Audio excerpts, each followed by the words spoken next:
جب زکوئی سلطان ایوبی کے خیمے میں گئی، تم پرندوں سے دل بہلایا کرو، سپاہ گردی اس آدمی کے لیے ایک خطرناک کھیل ہے جو عورت اور شراب کا دل دادا ہو۔ یہ الفاظ اپریل 1175 میں صلاح الدین ایوبی نے اپنے چچا زاد بھائی خلیفہ الصالح کے ایک امیر سیف الدین کو لکھے تھے۔ ان دونوں نے صلیبیوں کو در پردہ مدد اور زر و جواہرات کا لالچ دیا اور صلاح الدین ایوبی کو شکست دینے کی سازش کی تھی۔ صلیبی یہی چاہتے تھے۔ انہوں نے حملہ کیا، الصالح اور سیف الدین نے ان کی مدد کی۔ صلاح الدین ایوبی نے ان سب کو شکست دی۔ امیر سیف الدین اپنا مالومتا چھوڑ کر بھاگ گیا۔ اس کے جاتی خیمے گاہ سے رنگ برنگے پرندے، حسین اور جوان رقاصائیں، ناچنے والی لڑکیاں اور گانے والیاں، سغز اور سازیدے اور شراب کے مٹکے برآمد ہوئے۔ صلاح الدین ایوبی نے پرندوں کو، ناچنے گانے والیوں کو اور ان کے سازیدوں کو رہا کر دیا اور امیر سیف الدین کو اس مضمون کا خط لکھا: تم دونوں نے کفار کی پشت پناہی کر کے ان کے ہاتھوں میرا نام و نشان مٹانے کی ناپاک کوشش کی، مگر یہ نہ سوچا کہ تمہاری یہ سازش اگلے عالم اسلام کا بھی نام و نشان مٹا سکتی ہے۔ تم اگر مجھ سے حسد کرتے تھے تو مجھے قتل کرا دیا ہوتا۔ تم مجھ پر 2 قاتلانہ حملے کرا چکے ہو، دونوں ناکام رہے۔ اب ایک اور کوشش کر کے دیکھو، ہو سکتا ہے کہ کامیاب ہو جاؤ۔ اگر تم مجھے یہ یقین دلا دو کہ میرا سر تن سے جدا ہو جائے تو اسلام اور زیادہ سر بلند ہوگا، تو رب کعبہ کی قسم میں تمہاری تلوار سے اپنا سر کٹواؤں گا اور تمہارے قدموں میں رکھ دینے کی وصیت کروں گا۔ میں تمہیں صرف یہ بتا دینا چاہتا ہوں کہ کوئی غیر مسلم مسلمان کا دوست نہیں ہو سکتا۔ تاریخ تمہارے سامنے ہے، اپنا ماضی دیکھو۔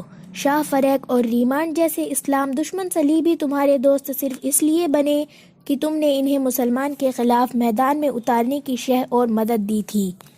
اگر وہ کامیاب ہو جاتے تو ان کا اگلا شکار تم ہوتے، اور اس کے بعد ان کا یہ خواب بھی کہ اسلام صفحہ ہستی سے مٹ جائے۔ تم جنگجو قوم کے فرد ہو، فن سپاہ گری تمہارا قومی پیشہ ہے۔ ہر مسلمان اللہ کا سپاہی ہے، مگر ایمان اور کردار بنیادی شرط ہے۔ تم پرندوں سے ہی دل بہلایا کرو۔ سپاہ گری ان آدمیوں کے لیے ایک خطرناک کھیل ہے جو عورت اور شراب کے دل دادا ہوں۔ میں تم سے درخواست کرتا ہوں کہ میرے ساتھ تعاون کرو اور میرے ساتھ جہاد میں شریک ہو جاؤ۔ اگر یہ نہ کر سکو تو میرے مخالفت سے باز آؤ، میں تمہیں کوئی سزا نہیں دوں گا۔ اللہ تمہارے گناہ معاف کرے، آمین۔ صلاح الدین ایوبی۔ ایک یورپی مورخ لینپول لکھتا ہے، صلاح الدین ایوبی کے ساتھ جو مال غنیمت لگا اس میں اس کا کوئی حساب نہیں تھا۔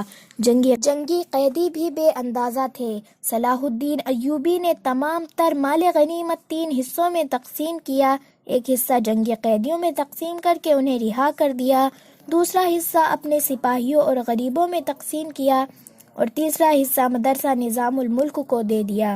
اس نے اس مدرسے سے تعلیم حاصل کی تھی، نہ خود کچھ رکھا نہ اپنے کسی جرنیل کو کچھ دیا۔ اس کا نتیجہ یہ ہوا کہ جنگی قیدی، جن میں بہت سے مسلمان تھے اور باقی غیر مسلمان، رہا ہو کر صلاح الدین ایوبی کے کیمپ میں جمع ہو گئے اور اس کی اطاعت قبول کر کے اپنی خدمت اس کی فوج کے لیے پیش کر دی۔ ایوبی کی کشادہ جفری اور عظمت دور دور تک مشہور۔ اس سے پہلے حسن بن صباح کے پراسرار فرقے فدائی، جنہیں یورپی مورخوں نے قاتل کا گروہ لکھا ہے، صلاح الدین ایوبی دوبارہ قاتلانہ حملہ کر چکے تھے، لیکن خدائے جل جلال کو اپنے اس عظیم مرد مجاہد سے بہت کام لینا تھا۔ دونوں بار ایک معجزہ ہوا کہ اسلام کا یہ محافظ بال بال بچ گیا۔ اس پر تیسرا قاتلانہ حملہ تب ہوا جب وہ اپنے مسلمان بھائی اور صلیبیوں کی سازش کی چٹان کو شمشیر سے ریزہ ریزہ کر چکا تھا۔ امیر سیف الدین میدان سے بھاگ گیا تھا، مگر وہ صلاح الدین ایوبی کے خلاف حسد اور کینہ سے باز نہ آیا۔ اس نے حسن بن صباح کے قاتل فرقے کی مدد حاصل کر لی۔ یہ فرقہ ایک مدت سے اسلام کی آستین میں سانپ کی طرح پل رہا تھا۔ اس کا تفصیلی تعارف بہت ہی لمبا ہے، مختصر یہ ہے کہ جس طرح زمین سورج سے الگ ہو کر گناہوں کا گہوار بن گئی ہے، اسی طرح حسن بن صباح نام کے ایک آدمی نے اسلام سے الگ ہو کر نبیوں اور پیغمبروں والی عظمت حاصل کرنے کا منصوبہ بنایا۔ وہ اپنے آپ کو مسلمان ہی کہتا رہا اور ایسا گروہ بنا لیا جو تسلیمی طریقوں سے لوگوں کو اپنے پیروکار بناتا تھا۔ اس مقصد کے لیے اس گروہ نے نہایت حسین لڑکیاں، نشاور جڑی بوٹیاں، ہپنوکم اور چرب زبانی جیسے طریقے اختیار کیے، بہشت بنائی جس میں جا کر پتھر بھی موم ہو جاتے تھے۔ مخالفین کو ختم کرنے کے لیے قاتلوں کا ایک گروہ تیار کیا۔ قاتل کے طریقے خفیہ اور پر اثر ہوتے تھے۔ اس فرقے کے افراد اس قدر چالاک ذہن اور نڈر تھے کہ بحث اور زبان بدل کر بڑے بڑے جنرلوں کے باڈی گارڈز تک بن جاتے تھے، اور جب کوئی پر اثر طریقے سے قتل ہو جاتا تھا تو قاتلوں کا سراغ ہی نہیں ملتا تھا۔ کچھ عرصے بعد یہ فرقہ قاتلوں کا گروہ کے نام سے مشہور ہو گیا۔ یہ لوگ سیاسی قتل کے ماہر تھے، زہر بھی استعمال کرتے تھے جو حسین لڑکیوں کے ہاتھوں شراب میں دیا جاتا تھا۔ بہت مدت تک یہ فرقہ اسی مقصد کے لیے استعمال ہوتا رہا۔ اس کے پیروکار فدائی کہلاتے تھے۔ صلاح الدین ایوبی کو نہ حسین لڑکیوں سے دھوکہ دیا جا سکتا تھا اور نہ شراب سے۔ وہ ان دونوں سے نفرت کرتا تھا۔ اسے قتل کرنے کا یہی ایک طریقہ تھا کہ اس پر قاتلانہ حملہ کیا جائے۔ اس کے محافظوں کی موجودگی میں اس پر حملہ نہیں کیا جا سکتا تھا۔ 2 حملے ناکام ہو چکے تھے۔ اب جبکہ صلاح الدین ایوبی کو یہ توقع تھی کہ اس کا چچا زاد بھائی الصالح اور امین سیف الدین شکست کھا کر توبہ کر چکے ہوں گے، انہوں نے انتقام ایک اور زیر زمین کوشش کی۔ صلاح الدین ایوبی نے اس فتح کا جشن منانے کے بجائے حملے جاری رکھے اور 3 قصبوں کو قبضے میں لے لیا۔ ان میں غازہ کا مشہور قصبہ بھی تھا۔ اسی قصبے میں گرد و نواح میں ایک روز صلاح الدین ایوبی امیر جاؤلہ اسدی کے خیمے میں دوپہر کے وقت گنودگی کے عالم میں سستا رہا تھا۔ اس نے اپنی وہ پگڑی نہیں اتاری تھی جو میدان جنگ میں اس کے سر کو صحرا سے سورج اور دشمن کی تلوار سے محفوظ رکھتی تھی۔ خیمے کے باہر اس کے محافظوں کا دستہ موجود اور چوکس تھا۔ باڈی گارڈ کے اس دستے کا کمانڈر ذرا سی دیر کے لیے وہاں سے چلا گیا۔ ایک محافظ نے صلاح الدین ایوبی کے خیمے میں گرے ہوئے پردے میں سے جھانکا۔ اسلام کے عظمت کے پاسبان کی آنکھیں بند تھی۔ وہ پیٹھ کے بل لیٹا ہوا تھا۔ اس محافظ نے باڈی گارڈ کی طرف دیکھا۔ ان میں سے 3-4 باڈی گارڈز نے اس کی طرف دیکھا۔ محافظ نے اپنی آنکھیں بند کر کے کھولی۔ 3-4 محافظ اٹھے اور دوسرے کو باتوں میں لگا لیا۔ محافظ خیمے میں چلا گیا، کمر بند میں سے خنجر نکالا، دبے پاؤں چلا اور پھر چیتے کی طرح سوئے ہوئے صلاح الدین ایوبی پر جست لگائی۔ خنجر والا ہاتھ اوپر اٹھا۔ این اسی وقت صلاح الدین ایوبی نے کروٹ بدل لی۔ یہ نہیں بتایا جا سکتا کہ محافظ خنجر کہاں مارنا چاہتا تھا، دل میں یا سینے میں، مگر ہوا یوں کہ خنجر صلاح الدین ایوبی کی پگڑی کے بالائی حصے میں اتر گیا اور سر سے بال برابر دور رہا۔ پگڑی سر سے اتر گئی۔ صلاح الدین ایوبی بجلی کی تیزی سے اٹھا۔ اسے یہ سمجھنے میں دیر نہ لگی کہ یہ سب کیا ہے۔ اس پر اس سے پہلے ایسے 2 حملے ہو چکے تھے۔ اس نے اس پر بھی حیرت کا اظہار نہ کیا کہ حملہ ور اس کے اپنے باڈی گارڈز کے لباس میں تھا، جسے اس نے خود اپنی باڈی گارڈز کے لیے منتخب کیا تھا۔ اس نے ایک سانس جتنا عرصہ بھی ضائع نہ کیا۔ حملہ ور اس کی پگڑی سے خنجر کھینچ رہا تھا۔ ایوبی سر سے ننگا تھا۔ اس نے حملہ ور کی پگڑی پر پوری طاقت سے گھوسا مارا۔ ہڈی ٹوٹنے کی آواز سنائی دی۔ حملہ ور کا جبڑا ٹوٹ گیا تھا۔ وہ پیچھے کو گرا اور اس کے منہ سے ہیبت ناک آواز نکلی۔ اس کا خنجر صلاح الدین ایوبی کی پگڑی میں رہ گیا تھا۔ ایوبی نے اپنا خنجر نکال لیا۔ اتنے میں 2 محافظ دوڑتے ہوئے اندر آئے۔ ان کے ہاتھوں میں تلوار تھی۔ صلاح الدین ایوبی نے انہیں کہا کہ اسے زندہ پکڑ لو، مگر یہ دونوں محافظ صلاح الدین ایوبی پر ٹوٹ پڑے۔ صلاح الدین ایوبی نے ایک خنجر سے 2 تلواروں کا مقابلہ کیا۔ یہ مقابلہ 1-2 منٹ کا تھا کیونکہ تمام باڈی گارڈز اندر آ گئے تھے۔ صلاح الدین ایوبی یہ دیکھ کر حیران رہ گیا کہ اس کے باڈی گارڈز 2 حصوں میں تقسیم ہو کر ایک دوسرے کو لہو لہان کر رہے تھے۔ اسے چونکہ معلوم نہیں تھا کہ ان میں سے اس کا دشمن کون اور دوست کون ہے۔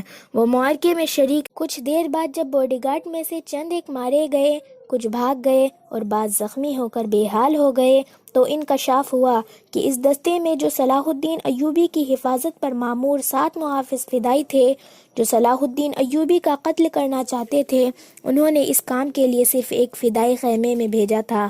اندر صورت حال بدل گئی، چنانچہ باقی بھی اندر چلے گئے، اصل محافظ بھی اندر گئے، وہ صورت حال سمجھ گئے تھے اور صلاح الدین ایوبی بچ گیا۔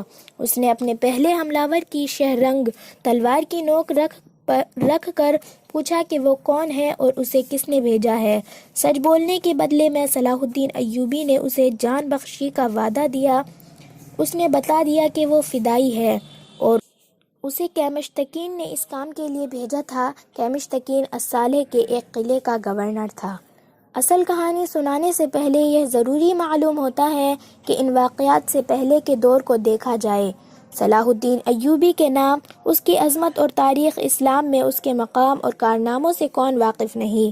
ملت اسلامیہ تو اسے بھول ہی نہیں سکتی، مسیحا دنیا بھی اسے ہمیشہ یاد رکھے گی۔ لہٰذا یہ ضروری معلوم نہیں ہوتا کہ صلاح الدین ایوبی کا شہراج نسب تفصیل سے بیان کیا جائے۔ ہم جو کہانی سنانے لگے ہیں وہ اس نوعیت کی ہے جس کی وسعت کے لیے تاریخ کا دامن تنگ ہوتا ہے۔ یہ تفصیلات واقعہ نگاروں اور قلم کاروں کی ریکارڈ کی ہوئی ہوتی ہے، کچھ سینہ بسینہ اگلی نسلوں تک پہنچتی ہے۔ تاریخ کے دامن میں صلاح الدین ایوبی کے صرف کارنامے محفوظ کیے گئے ہیں، ان سازشوں کا ذکر بہت کم آیا ہے جو اپنوں نے اس کے خلاف کی اور بڑھتی ہوئی شہرت اور عظمت کو داغدار کرنے کے لیے اسے ایسی لڑکیوں کے جال میں پھنسانے کی بار بار کوشش کی گئی جن کے حسن میں طلسماتی اثر تھا۔ تاریخ اسلام کا یہ حقیقی ڈرامہ 23 مارچ 1169 کے دن شروع ہوتا ہے جب صلاح الدین ایوبی کو مصر کا وائسرائے اور فوج کا کمانڈر ان چیف بنایا گیا۔ اسے اتنا بڑا رتبہ ایک تو اس لیے دیا گیا کہ وہ حکمران خاندان کا نونہال تھا اور دوسرا اس لیے کہ اوائل عمر میں ہی وہ فن حرب و جرب کا ماہر ہو گیا تھا۔ سپاہ گری وراثت میں پائی تھی، اس کے ذہن میں حکمرانی کے معنی بادشاہت ہی نہیں، اسلام کے پاسبانی اور قوم کی عظمت اور فلاح و بہبود تھی۔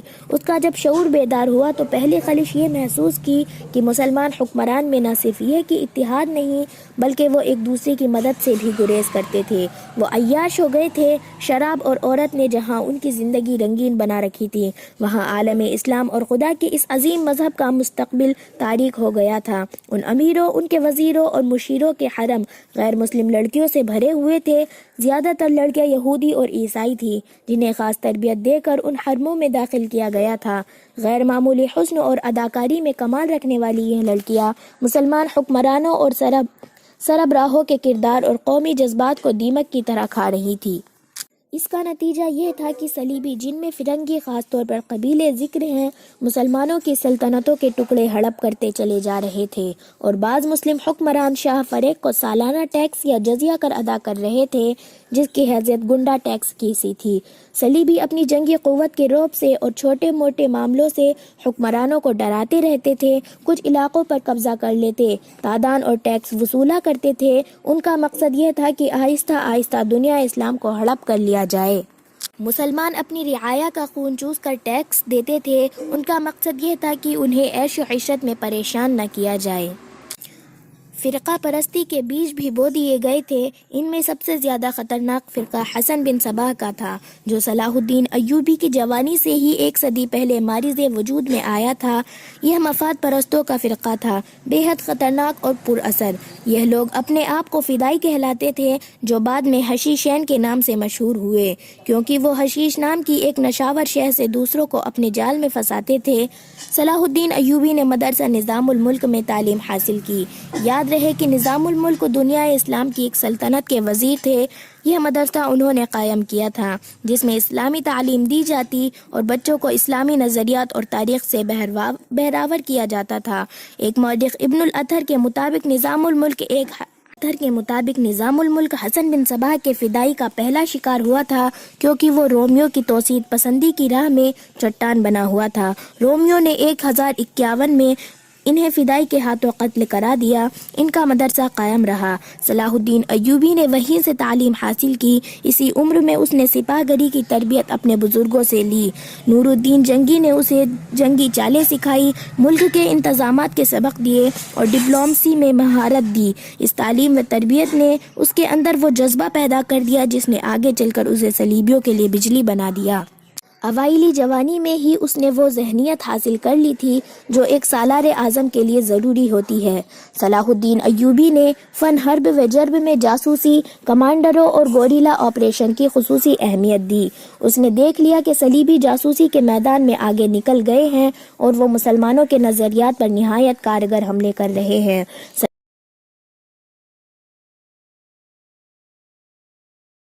صلاح الدین ایوبی نظریات کے محاذ پر لڑنا چاہتا تھا جس میں تلوار استعمال نہیں ہوتی۔ اس کہانی میں آگے چل کر آپ دیکھیں گے کہ اس کی تلوار کا وار تو گہرا ہوتا ہی تھا، اس کے محبت کا وار اس سے کہیں زیادہ مار کرتا تھا۔ اس کے لیے تحمل اور بردباری کی ضرورت ہوتی ہے جو اس نے اوائل عمر میں ہی اپنے آپ میں پیدا کر لی تھی۔ اسے جب مصر کا وائسرائے اور کمانڈ ان چیف بنا کر مصر بھیجا گیا تو ان آفیسروں نے ہنگامہ برپا کر دیا، اس عہدے کی آس لگائے بیٹھے تھے۔ ان کی نگاہ میں ابھی صلاح الدین ایوبی طفل مکتب تھا، مگر اس طفل مکتب نے جب ان کا سامنا کیا، اس کی باتیں سنی تو ان کا احتجاج سرد پڑ گیا۔ مورخ لینپول کے مطابق صلاح الدین ایوبی ڈسپلین کا بڑا ہی سخت ثابت ہوا۔ اس نے تفریح، عیاشی اور آرام کو اپنے لیے اور اپنی فوج کے لیے حرام قرار دے دیا۔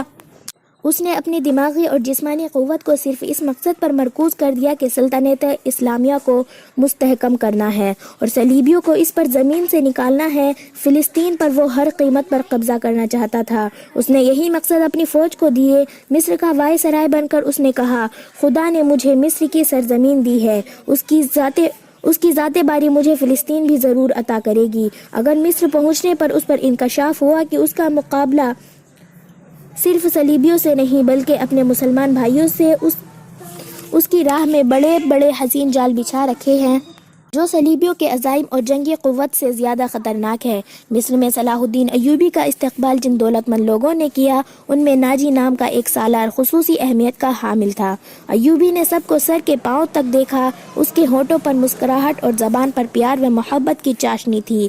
بعض پرانے آفیسروں نے اسے ایسی نگاہوں سے دیکھا جو تنگ تھی اور جن میں تمسخر تھا۔ وہ صلاح الدین ایوبی کے صرف نام سے واقف تھے یا اس کے متعلق یہ جانتے تھے کہ وہ حکمران خاندان کا فرد اور اپنے چچا کا جانشین ہے۔ وہ یہ بھی جانتے تھے کہ نور الدین جنگی کے ساتھ اس کا کیا رشتہ ہے۔